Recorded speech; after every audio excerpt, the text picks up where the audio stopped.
За сайн байцгаана уу? Бүгдээрээ дараач хамтлагтай тавтан байрал гэж хэлье. За хэрвээ та бүхэн миний өмнөх бичлэг буюу шалгалтанд бэлдэх арга барил гэсэн тэрхүү бичлэгийг үзсэн бол би бүгдээрэнд нь талархал илэрхийлье. Тэгээд тэр дундаас маш олон гой сэтгэл орж ирсний нэг нь миний сэтгэлд айгүй хоногшсон. Тэр нь юу вэ гэхээр нэг охин хичээ та бүр яг ингээд одоо төрсөн дүүгээ те алуу найширтай анегийн дэн чи суужээ гэж хагаад бүр ингээд чин сэтгэлээсээ зөвлөж байгаа юм шиг тийм гоё дотн мэдрэмж төрүүлж чадлаа гэсэн тийм сэтгэлээсэн л да.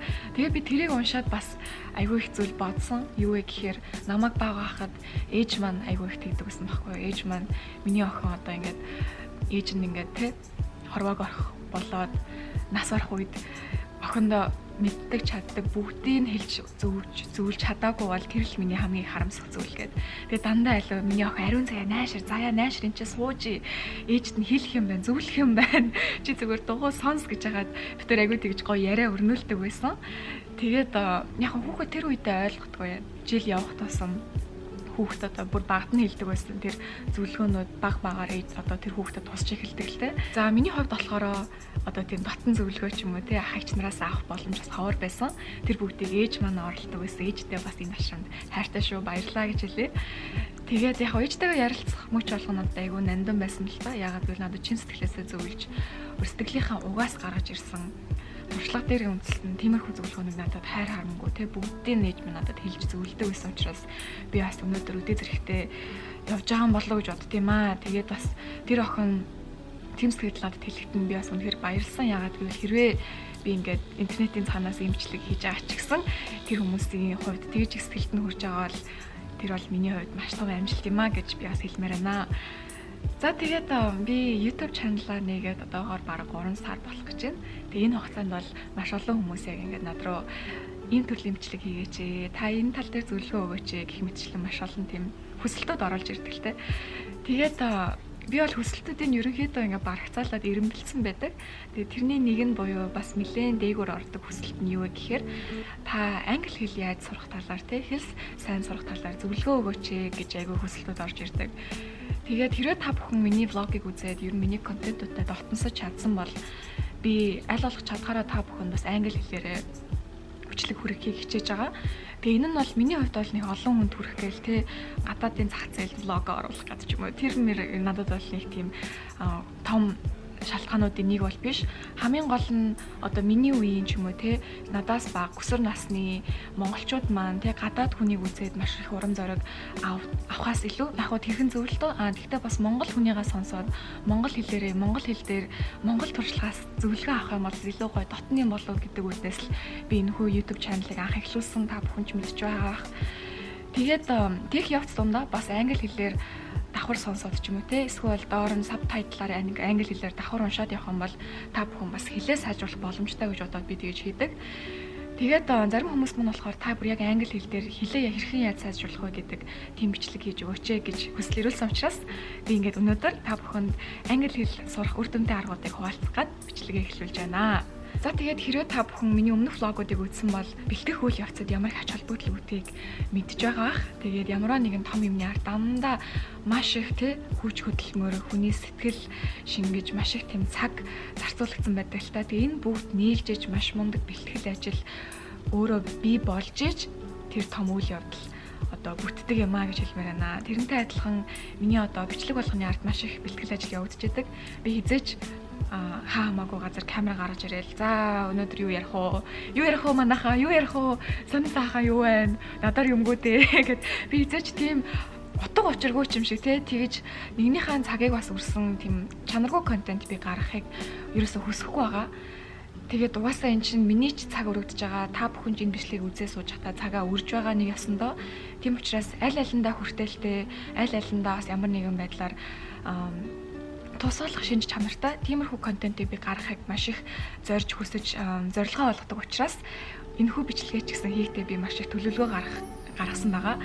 За тэгээд англи хэл хэрхэн яаж үр дүнтэй сурах вэ гэдээ би ингээд эхлээд контентаа хэдэн өдрийн өмнө боловсруулж эхэлсэн л дээ.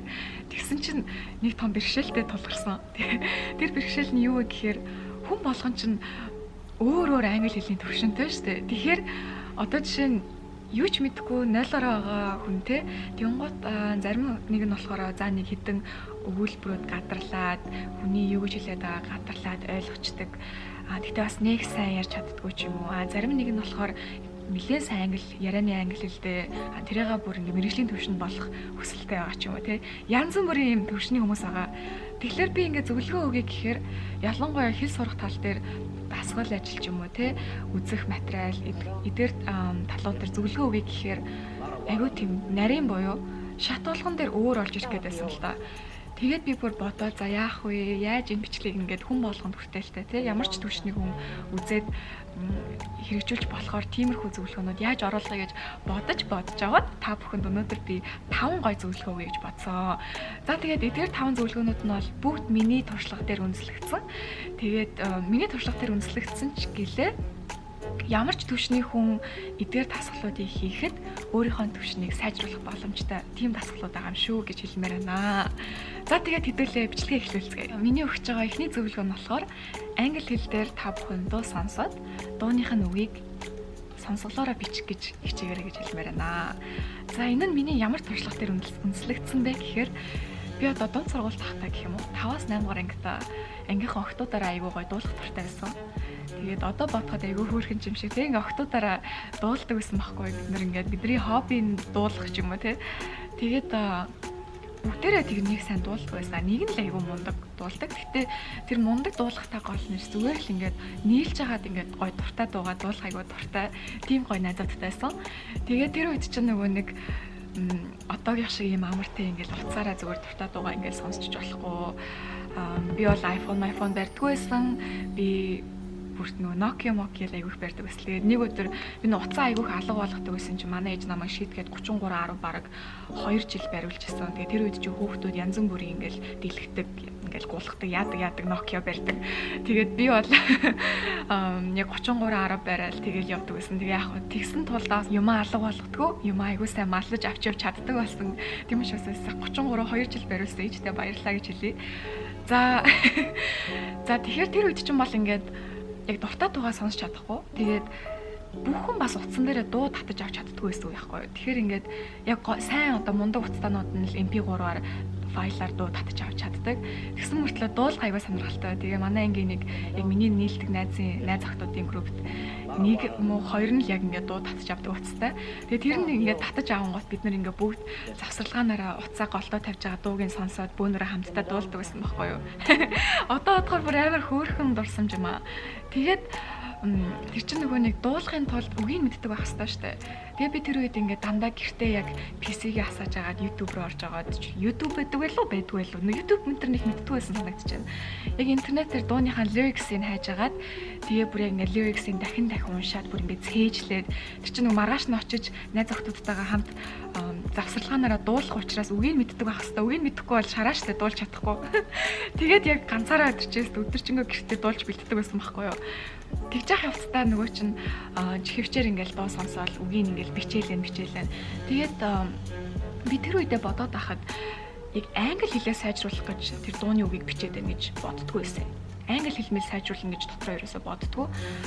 Зүгээр л маргааш нь очиж дуулах учраас бас дуулах дуртай учраас тэр дууныхаа үгийг дахин бичиж цээжлэх ёстой гэж тийм зорилготой байдгүйсэн байхгүй дотроо. Миний зорилго бол тийм ерөөсө англи хэлмэл хамаагүй.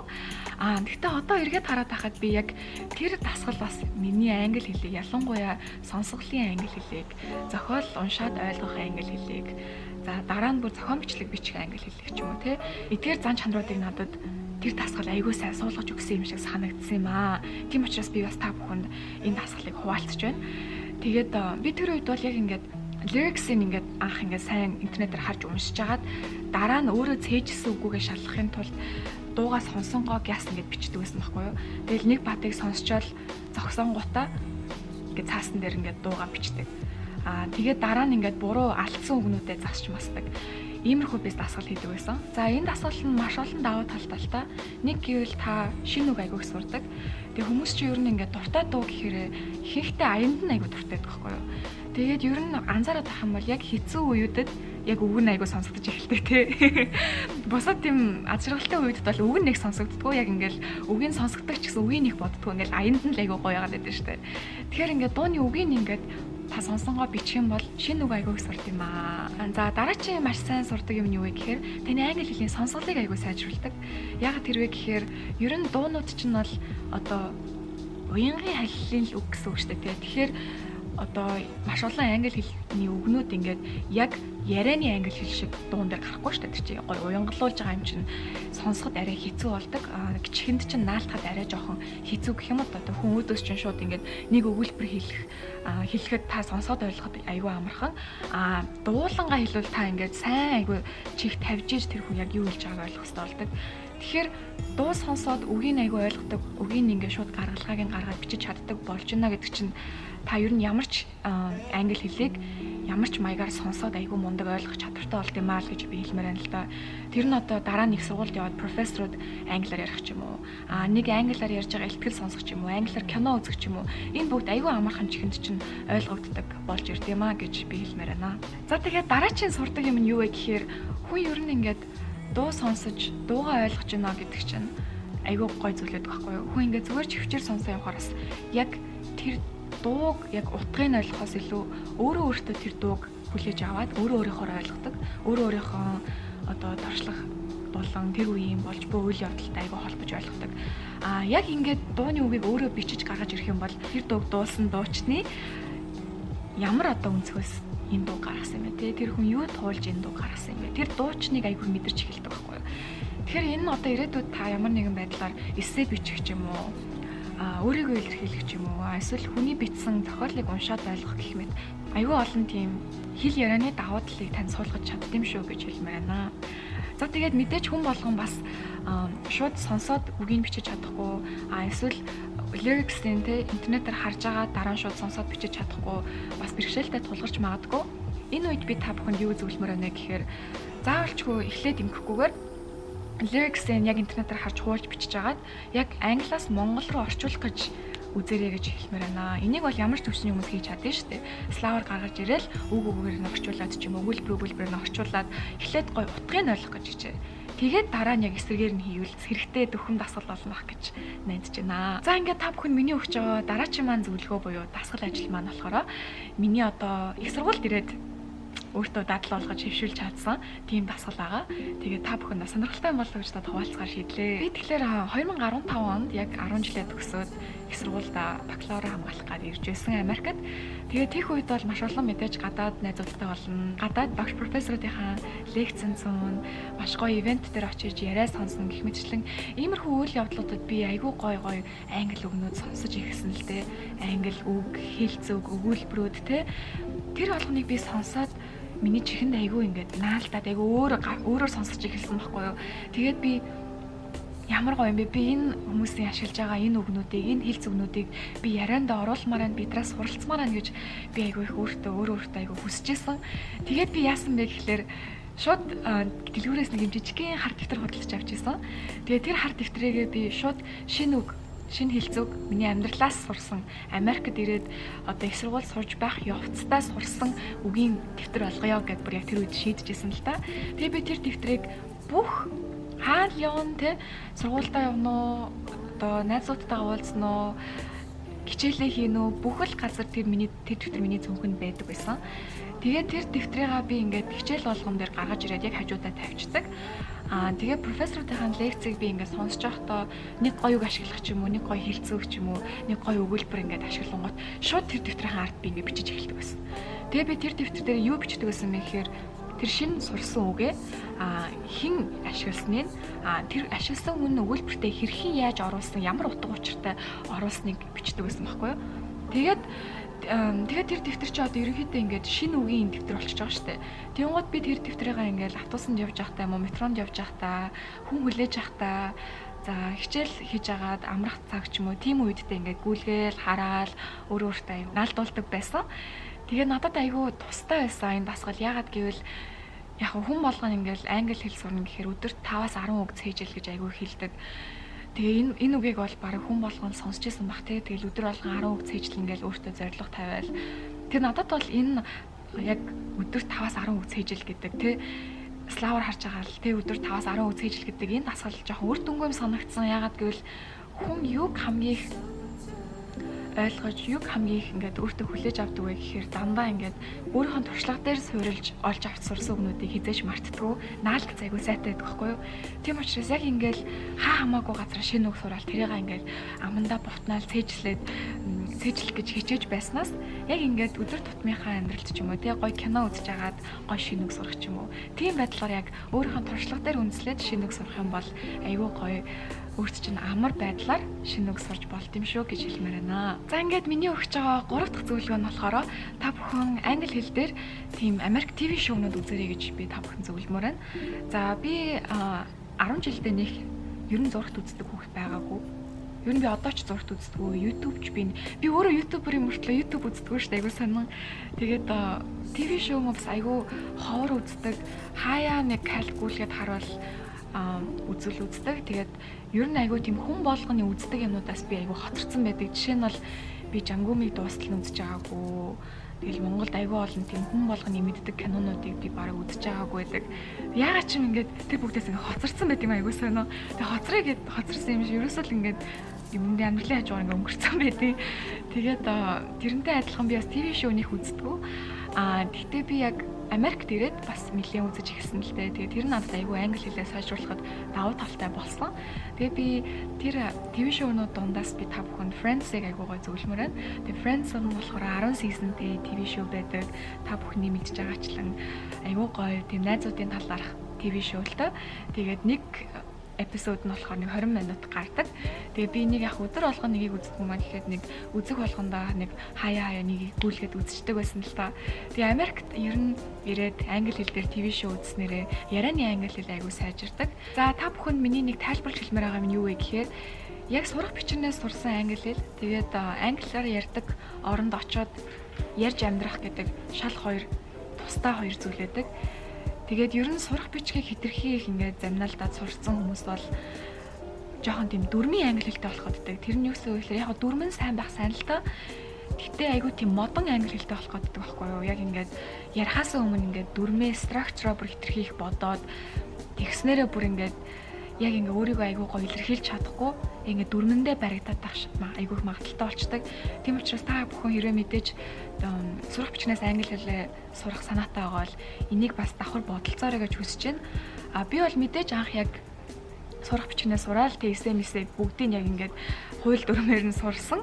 Гэхдээ дараа нь би яг Америкт ирчээд би яг өөрөө ойлгосон байхгүй. Би бас хэтэрхий ингээд амар мундаг structureтай ярих гал нөө үг мүгэ бодоод иддэг байсан. Гэхдээ яг үнэндээ бол ингээд айгүй тийм чөлөөтэй ярих айгүй чухал байдаг. Чөлөөтэй ярина гэдэг нь ингээд бодож байгаа юм айгүй тийм гоё урсгалаар нь айгүй гоё хооронд нь уялдуулж ярьж чаддаг байх хэрэгтэй гэж би хэлмээр байна л да. Тэрлээгээ дүрмээ орхино гэж байхгүй шүү дээ. Мэдээж дүрмээрээ сайн зөв дүрмтэй ярих хэрэгтэй. Гэхдээ хэтэрхий битээ ингээд хууль дүрмэнд баригдаад нэг тийм ном шиг ярих гэдагаараа л гэж би зөвлөмөр байна л да. Тэгээ энийг яаж одоо засах вэ гэхээр яг англи хэл дээр ТV шоу үзснээр айгүй гоё тийм ярианы унган англи хэлтэй болохтой тусалт юм аа гэж хэлмээр байна. Хүн англи хэл дээр ТV шоу үзэх нь маш олон давуу талтай юм шүү. Наад зах нь гэхэд та нар ингээд айгүй гоё тийм ярианы унган англи хэлтэй болдог. За хоёрт нь гэвэл энэ бол айгүй чухал юу вэ гэхээр Америк онгоонуудыг ойлгож чаддаг болдог гэх юм уу та. Тэгээ та бүхэн хэрвээ яг ингээд гадаад хүмүүстэй харилцах ч юм уу те эсвэл англи хэлээр ярьдаг оронд амьдрий ялангуяа Америкт ирэх гэж байгаа хүмүүс бол яг Америкчуудын яриад хоорондоо инээлдэг онгоонуудыг ойлгож чаддаг байх хэрэгтэй. Тэгээд би яагаад ингэж хэлж байна гэхээр Монгол онгоо тэгээд Америк онгоо хоёр шал өөр өдөг байхгүй юу? Монголчууд болохоор ингээд үйл явдлыг бүр ингээд айгүй нарийн дитейлтэй ярьж хоорондоо хөгжилдөж инээлддэг. Америкчууд болохоор үйл явдал ярихаасаа илүү ингээд үгэн дээр ч юм уу айгүй тийм тоглолт хийж яажлдаг. Тэгээд тэр нь айгүй өөрсдөд нь айгүй инээдтэй байдаг л та. Тэгэхээр энэ талаар одоо бид нар ингээд англи хэл нь бас тийм ч мундаг хүмүүс биш бол одоо өнөө маргаашаа ярианы англи хэлэн дээр одоо бэрхшээлтэй байгаа хүмүүс бол яг ярьж буй онгойг нь сонсоод ойлгоход бүр бэрхшээлтэй болдог. Яагаад гэвэл тэд нар нөгөө нэг үйл явдал ярьж инээлддэггүй ингээд үг буюу одоо хэлнийхээ structure дээр айгуу тийм тоглолт хийж инээлддэг юм аа. Тийм учраас та бүхэн ТV шоу үзэх юм бол яг тэдний юу яриад инээлдэг вэ? Ямар юмыг инээдтэй гэж бодоод ингээд хоорондоо хөгжилттэй тэр болгоныг ингээд бас ойлгох боломжтой. За тэгээд би бол одоо хүртэл яг энэ тал дээр жоохон бэрхшээлтэй байдаг л та. Ягаад гэвэл би Америкт төрж өсөөгүй. Би бол унган Монгол хүүхэд. Тэгээд яг би 10 жилдээ яг англи хэл нэлээд сайн сурсан мөртлөө бас яг ингээд орчинд нь өсөөгүй учраас бас хаяа эдрийн ярьж байгаа одоо тэр ангоонуудыг ойлгодгоо. Тэгээ би ойлгодгоо үедээ ингээд ураагаад ичиж бантаад өөрийгөө эвгүй байдалд оруулдаггүй л те. Яадаг вэ гэхээр би ингээд өөрөө тэдний ярьж байгаа юмыг ойлгохгүй те би ингээд өөртөө аяг инээдтэй санагдаад инээгээд байдаг байхгүй юу. Тэгээд хүмүүс намайг инээхээр ингээд ойлгоод байгаа шүү дээ. Хаяа болохоор би ингээд зарим нь ойлгоогүй зөв үнэхээр ингээд яг тэр одоо тэдний ярьж байгаа юм би ойлгохгүй байгаадаа бүр өөртөө инээд хүрээд байдаг. Тэгээд би найзуудаасаа ичээ заавалгүй зөв үнэхээр what are you guys talking about, please just you have to explain that to me гэл инээгээл хэлждэг. Тэнгууд манай найзууд айгуу гоё ер нь хүмүүс тэгэл ярьж байгаа онгойг нь ойлгохгүй болгоод өө за тэр юу ч биш гэд хизээч тэгдэггүй бүгд л ингээд айгуу гоё инээгээд тайлбарлаад өгчдөг л тоо. Тэр үед нь харин ойлгоод айгуу гоё дэмжээд инээдтэй бол инээгээд тэ инээдгүй бол наач инээдгүй ингээд яг чин сэтгэлээсээ хэлж олно. Ичээ зовхон байхгүй шүү. Хамгийн гол нь та угаасаа Америк хүн биш. Та Америкт төрж өсөөгөөг тэд нар ойлгож байгаа. Зүгээр л инээгээл яг сайн тайлбарлаад өгөх. You have to explain that to me гэдэг юм гот хүмүүс айгуу гоё хүлцэнгөө хандд юм а гэж хэлмээр байна. ТV шоу үзнээрээ бас нэг давуу тал нь юу вэ гэхээр та бүхэн одоо гадаад хүмүүстэй айгуу гоё тийм ярих сэтгэлтэй болдог. Тэр нь одоо юу гэсэн үг вэ гэхээр та бүхэн чинь одоо Америкт ирээд ямар нэгэн гадаад найзалтай боллоо гэж бодоход бас яг тэд нартай адилхан нэг газар өсөөгөө зарим нэг юм хамтдаа яг үзэж өсөөгөө болохоор бас ингээд холбогдох юм айгу ховор болдог л тоо тийм ээ. Тэр нь бол угаасаа ойлгомжтой шүү дээ. Таны одоо өсөж торинсон газраас шал тусдаа өөр хүмүүс болохоор бас ингээд холбогдох юм айгу ховор байдаг. Хэрвээ та бүхэн ямар нэгэн Америк ТV шоу ч юм үзсэн бол Friends үзчихсэн үү? Дуртай character чинь хэн бэ? Ross дуртай юу, Rachel дуртай юу ч юм уу? Ross, Rachel хоёрын алийнхын талд ордог бай, мардаг бай гэд иймэрхүү асуултуудаар ингээд яриа өгөх юм бол эвгүй байдлаа айгу хурдан давж туулаад айгу тийм хурдан дотносоод найзууд болох магадлалтай байдаг. Тэгээ ер нь хүмүүс чи яг ингээд мэддэг юм ингээд сөхөж асуугаа тий ярилцсан бол айгу дуртай байдэ шүү дээ. Тийм болохоор та бүхэн бас энийг бас бодолцоорой гэж хүсэж байна. За нэг анхааруулж хэлэх юм нь бол ариун зай гэдэг охин намайг ТV шоу үзээрэй гэсэн гээд амьдралынхаа 24 цагийнхаа бүр 10 хэдэн цагийн ТV шоу өнгөрөөчөө гэж бас анхааруулъя. ТV шоу үзэхээр ингээд дараачихын үзээд ингээд олон цаг үзээл бүдэн дээрээ үзээ суучих магадлал айгүй их байдаг учраас бас яг өөрийгөө ингээд хязгаарлаарай гэж хүсэж байна. Өөрийгөө ингээд зоригжуулаад за чи одоо энийг ингээд зүгээр ингээд цагаа өрөх гэж үзэж байгаа юм биш. Хаяа нэг үзээд яг ингээд өөрийнхөө англи хэлийг сайжруулах гэж үзэж байгаа болохоор яг тэр шалтгаанаараа үзээд тэгээ мэдээж үзэж байгаа хувцастай бас айгу инээлдээ та бүхэн гоё цагаа өнгөрөөж байгаа штэ. Тэгэл яг нэг цаг ч юм уу ингээд өөрийгөө хязгаарлаад өөрийгөө контролд орой гэж бас хүсэж шүү. Тэгэхгүй бас ТV шоу үзээд бас маш олон хайрын цагаа өрөх магадaltaй. Тийм учраас тэрнээс болгоомжлоорой гэж хүсэж байна. За ингээд миний та бүхэнд өгч байгаа дөрөв дэх зөвлөгөө нь болохоор англи хэл сурах эрмэлзэлтэй нэг найзтай болгоорой гэж хүсэж байна. Бид бүгдийн тойрог донд бүгд л ингээд нэг юм сурыг, нэг юм шинээр сурж олж мэдээ өөрийгөө сайжруулъя гэсэн хүмүүс байдаг.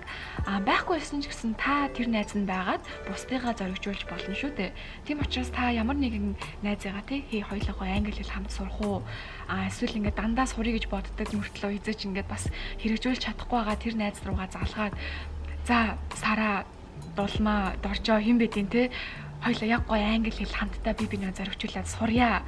Бүр яг хамтдаа нэгнийгээ зоригжуулаад жимд явъя гэдэгтэй адилхан хоёлаа англи хэл сурыг сарын дотор хэрэг өөрчлөлт гарах нь харъя гэд бүр найзтайгаа нийл суужаад нях гоё зориг гаргаад бүр ингээд найзуудын хүч гэж аюу гоё юм байдаг байхгүй юу. За та бүхэн ингээд найзуудыгаа битээ зөвхөн ингээд та бүхэнтэй хөгжилдөх ёстой хүмүүс гэж бодож байгаарай. Тэр хүмүүс та бүхний маш олон жаргалтай зовлонтой мөчүүд чинь хамтд нь хуваалцах чаддаг байх хэрэгтэй. Тэрнээс гадна бас та бүхэнтэй цуг хамтдаа өсөж дэвжиж байх чаддаг байх хэрэгтэй. Тэгэхгүй ингээд та бүхнийг алдаас чинь чангаагаад ч юм уу эсвэл ингээд нэг тийм тогтмол байдалд байлгах гэдэг байгаа найзууд бол айгүй тийм хор уршигтай найзууд гэж би хэлмээр байна. Эсвэргээрээ та бүхнийг дандаа дэмжиж өөрсдөө та бүхэнтэй хамт хөгждөг маа гэхэд ямар нэгэн хийх байгаа юм чинь дандаа дэмжиж хөгжөхөд чинь тус нэмэр болдог байх хэрэгтэй. Бүр хамтдаа нийлээд хөгжиё, өсөе, хоёлаа сурыг, хий, бүтээ гэж байгаа найзууд бол үнэхээр супер найзууд байд юм шиг гэж хэлмээр байна. За тийм учраас та бүхэн яг одоо намайг ингээ ярьж хахад толгой дотор чинь нэг найз юм уу нэг хүн толгой дотор ч орж ирсэн бол үнэхээр бас энэ амьдралд маш их баялагтай хүн байна гэж бас та бүхэнд хэлмээр байна. Тэгээд тэр толгойд чинь орж ирсэн хүн байгаа бол яг одоо энэ бичлэгийг дуусаад тэр найзлуугаа залгаад за найзаа хоёлаа яг гоё хамтдаа англи хэл суръя гэд гоё санал болгоорой гэж хүсэж байна.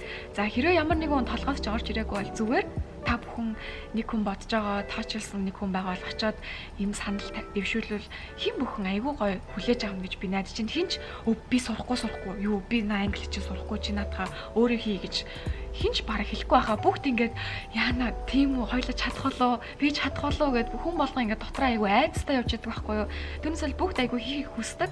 Тэгээ яг нэг ингээд гаднаас нь зоригжуулах юм бол бүгд ингээд нэх гоё болоод ингээд хиймээр ч юм шиг чадах ч юм шиг айгүй гоё тийм уран зориг дотор нь бадарч эхэлдэг. Тийм учраас та бүхэн энэ бичлэг дуусаа заавалчгүй нэг хүнтэй энийг ингээд санал болгоорой гэж хүсэж байна.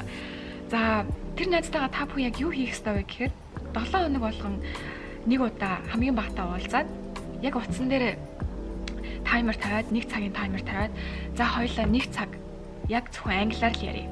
Монгол хэл оролцуулахгүй юуны шалаар ярьж болно. Найстайгаа уулзаа та хоёр одоо хичээл ярих ч юм уу, шалгалтандаа бэлдэх ч юм уу, одоо дараа 7 хоногт явж байгаа парти төлөвлөх ч юм уу те. Юу ч ярих байсан зүгээр л бүгдийг хоёлаа монголоор биш англиар ярих гэдэг тийм гоё өөрсөндөө гоё тийм зориг тавиараа гэж хүсэж байна. Тэгээд дөрөв нь болохоор нэг цагаас хэтрэхгүй эсвэл нэг цагаас бага байж болохгүй яг нэг цаг байх хэрэгтэй гэдэг өөрсөндөө яг юм зориг тавь гэж хүсэж байна. Бас нэг дөрөв нь юу вэ гэхээр та бүхэн бити хольж яриараа гэж хүсэж байна.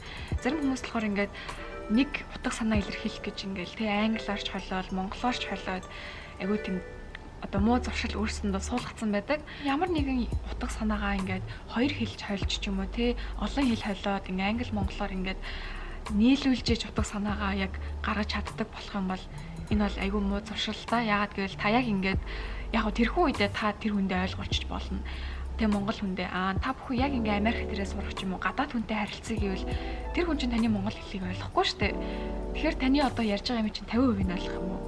Тийм учраас та яг хэлэх гээд байгаа утга санаагаа нэг бол 100% англиар нь төгс ойлгуулж чаддаг, нэг бол монгол хэлээрээ яг төгс ярьж чаддаг байгаараа гэж хүсэж байна. Тийм учраас анханасаа бити ингээд хэл хольж ярьж сур. Би бас яг энийг айгүй миний бас нэг бэрхшээлүүдийн нэг байсан л та яг ингээд би 10 жилээ зайсан дутаг American School of Улаанбаатарыг төгссөн. Тэнгуут ингээд яг ингээд англи монголоор манай ингээд оюутнууд айгүй хольж ярьдаг. Тэгээ би ч бас өөрөө зарим үг хэлгээ ингээд англиар нь санаад монголоор нь санахгүй ч юм уу. Зарим нь ингээд монголоор айгүй сайн ойлгуулад ч юм уу. Бас тийм бэрхшээлтэй тулгарч байсан. Гэхдээ би энийг айгүй буруу гэж мэддэг байсан учраас би ингээ өөртөө айгүй тийм хатуу байсан л та. За яаж чи ингээд яг одоо монголоор ярих ч байгаа зүгээр олон англи үг ингээд наан цаана хавчуулж ярьж маяглахгүй зүгээр яг монголоор ярьж сур. Би одоо өөрийнхөө тэр муу зуршлыг өөртөө боломж олгож давраагаагүй л гэж би хэлмээр байна л та. Яг ингээд таслан зогсоогоод өөрийгөө сурга бэлдэг гэж хэлмээр байна. Тэгэх юм бол ямар ч тийм муу зуршлаа та бүхэн хайж чаддаг. Хүн яг өөрийгөө дотроос нь зориулжуулаад сургаж бэлтгэж чаддаг байх хэрэгтэй юм шүү. Тийм учраас та бүхэн найзуудтайгаа ингээд уулзаад ярилцахдаа 2-4-тэй яг хэдийн хугацаанд англи хэлээр ярихаа тэр өдөр ингээд цаг тавьж өгөх хэрэгтэй. Тэнгуутаа яг ингээд гоё хольж ярихгүй шүү. Хоёул яг нэг хэлээр ярина, яг англиараа ярина гэд гацх юм бол одоо за дэж байгаараа зогсчий гэд үгээ яг славардж жагаад хайгаад олоод ойлгуулах ч юм уу. Ийм байдлаараа би биний аягүй гоё дэмжиж англи хэл сурах юм бол бас би биэндээ аягүй дэмтэй тэгээд бас хурдан сурд юм шүү гэж хэлмээр байна. За ингээд миний та бүхэнд өгч байгаа 5 дахь зөвлөгөө буюу хамгийн сүүлийн зөвлөгөө маань юу вэ гэхээр нөгөө нэг англи хэл хамт сурах эрмэлзэлтэй тэр найзтайгаа та бүхэн нэг ном хамт уншиж эхлээрэй гэж хүснээр байна. За энэ 5 дахь зөвлөгөө болохоор миний сая өгсөн 4 дахь зөвлөгөөг за ядахтаа нэг сар ч юм уу хэд хэд удаа хийсний дараа та хоёр айгүй хоорондоо гоё хацалдаад хамтарч ажиллаж чадхаар байвал 5 дахь зөвлөгөө хийгээрэй гэж хүсэж байна. За энэ юу вэ гэхээр тэр гоё англи хэл сурах эрмэлзэлтэй найзтайгаа хамтдаа нэг англи ном худалдаж аваад яг өөрөөсөндөө нэг худалдаж аваад хамтдаа уншаарай гэж хэлмээр байна. За тэгээд ер нь хүнтэй ер нь номоор нөхөрлөн гэдэг бүр үнэхээр маш гоё агуу мэдрэмжүүдийн нэг байдаг. Тийм учраас та бүхэн энэ дэлхийд маш олон сайхан мэдрэмжүүд байдаг. Тэрний нэгийг хэрэг мэдрэхийг хүсэж ивэл нэг хүнтэй яг нэг ном зэрэг уншаад зэрэг адал явдалтай танилцаад тэр ертөнцийг шинээр хамтдаа нээж олох бол нөхөрлийн маш гоё үйл явдлуудын нэг үед юм шүү. Зүгээр нэг өдөр тутмын амьдралыг ингээл хамтдаа яриад туулаад хуваалцахаас гадна бүр яг ингээд ном уншаад тэр ном нь одоо sci-fi нөө fantasy нөө юу вэ? Тэр ертөнцийг шинээр хамтдаа нээж олох. Тэр бол нөхөрлийн маш гоё авч болох мэдрэмжүүдийн нэг байдаг. Тийм учраас та бүхэн найзтайгаа ингээд хоёулаа хамт гоё нэг ном уншия гэд хүсэл гаргаарай гэж хүсэж байна. Тэгээд энийг яаж хэрхэн англи хэлээ үр дүнтэй сайжруулахад та өөртөө тусалж болох вэ гэхээр ном уншихдаа та хоёр өөрсөндөө зорилго тавих хэрэгтэй. За хоёулаа 7 хоногт нэг удаа уулзчихъя. Хагас бүтсээр нэг уулзаад гоё кофе уужээ. За тэгэхдээ хоёулаа номныхоо 2 юм уу 3 чаптер уншсан ирж байя.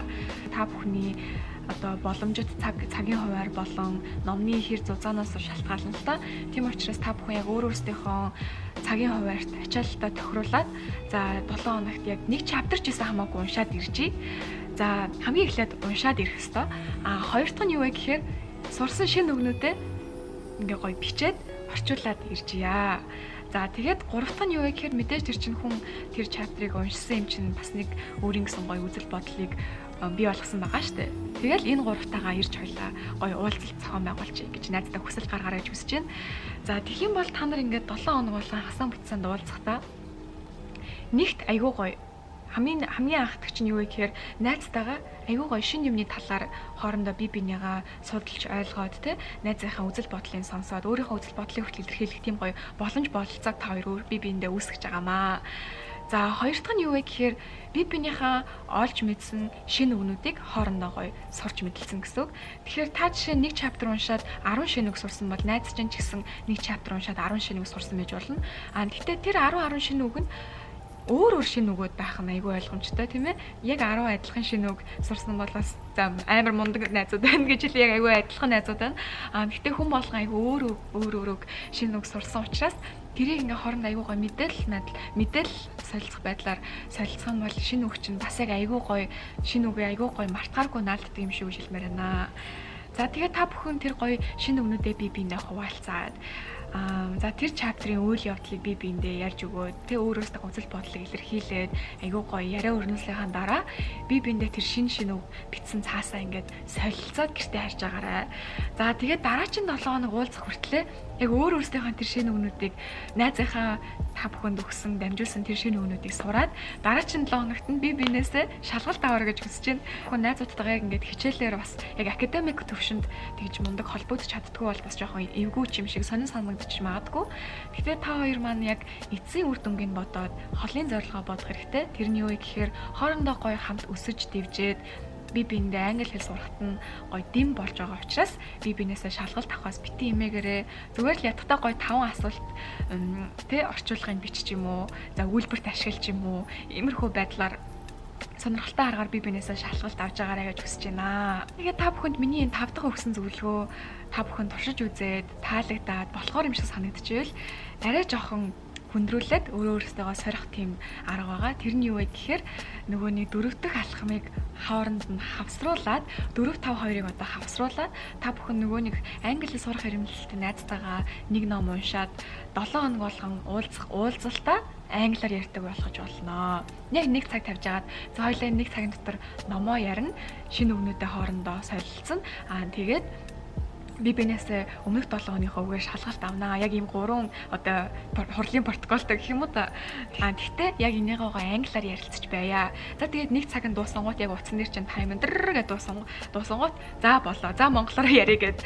Яг иймэрхүү байдлаар өөрсдөө аягүй гой зоригжуулаад нэгэндээ дэм болоод туслаад явах юм бол та бүхний англи хэл бүр үнэхээр мундаг сайжирна гэдэгт би бүр үнэхээр итгэлтэй байна. Би барыг баталгаа өгөхөд бэлэн байна. Юу ч гэсэн 1-2 сарын хооронд энийг яг та бүхэн өөрсдөө хийгээд үзээрэй гэж хүсэж байна. Тэгээд хамгийн гол нь гой тууштай байх юм бол ямар ч юмыг сурч чадна шүү дээ. Тийм учраас та бүхэн эдгээр зөвлөгөөнүүдийг яг тууштай тэг өөртөө итгэлтэй нэгэндээ гой дэм болоод авч яваарай гэж би хүсэж байна. Тэгээд миний мэдээж өгсөн 5 зөвлөгөө та бүхэн бас жоохон сонирхолтой санагдаж магадгүй. Нэлээд олон хүмүүс зүгээр одоо тавталханд явж юм уу те хэлний курс суу англи хэл дээр ном унш өдөрт 10-20 үг цээжил гэх мэт айгүй тийм хүн болгоны яг хэлдэг ярьдаг тийм зөвлөгөөнүүдийг бас би нэг хэлхийг хүсээгүй. Гэхдээ тэглээ гэд би тэр зөвлөгөөнүүдийг үгүйсгээгүй юм шүү гэдгийг бас хэлмээр байна. Яагаад гэвэл би өөрөө англи хэл яг яаж сурч өссөн бэ гэхээр энэ саяны хэлсэн 5 зөвлөгөөнүүдийг би хэрэгжүүлэхээс гадна би өөрөөс хэлний курс суудаг байсан, англиар хичээлээ үздэг байсан, англиар ном уншдаг байсан, үг цээжилдэг байсан. Би энэ нөгөө хүн болгоны хэлдэг тэр зөвлөгөөнүүдийг би бас хийдэг байсан. Эдгээр зүгээр нэмэлтээр орж ирдэг, одоо илүү сонирхолтой байдлаар орж ирдэг зөвлөгөөнүүд би эдрийг бүгдийг хийдэг байсан юм шиг гэж хэлмээр байна. Би зүгээр эдрийг одоо бичлэгтээ оруулаагүй шалтгаан хүн болгоны баг мэддэг. Хүн болгол хэлний курс явах юм бол англи хэл нь тодорхой хэмжээнд сайжирна гэдгийг мэдж байгаа учраас бас тэр талаар нэг зөвлөгөө цаг өрхийг хүсээгүй. Харин эсвэргээрээ та бүхний бас хэр оргийн сонсдгоо тиймэрхүү сонирхолтой зөвлөгөөнүүдийг өөрийнхөө туршлага дээр үндэслээд та бүхэнд хүргэсэн юм шүү. Тийм учраас бас хоёуланг нь бас бодолцоорой. Тэгээд аль болох өөрсдийнхөө цагийн хуваар ачаалал, сурах эрмэлзэлтэй тохируулаад аль альнаас нь гоё аваад өөрт чинь хүртээлтэй тийм байдлаар англи хэлээ сайжруулаарай гэж хүсэж байна. Тэгээд ариун заяа миний зүгээс та бүхэнд бүгдээрэнд чинь англи хэлээ сайжруулахад нь урам зориг ингээд маш их урам зориг, тэгээд маш их хүч энергийг би өөрийнхөө зүгээс хайрлаж байна. Тэгээд бас маш их амжилт хүсье. Та бүхэн чадна шүү. Хамгийн гол нь тууштай. Тэг өөртөө ихтэй байгаарай гэж хүсэж байна. За тэгээд дараач хамжлагаар уулзлаа. Түр баяр таа.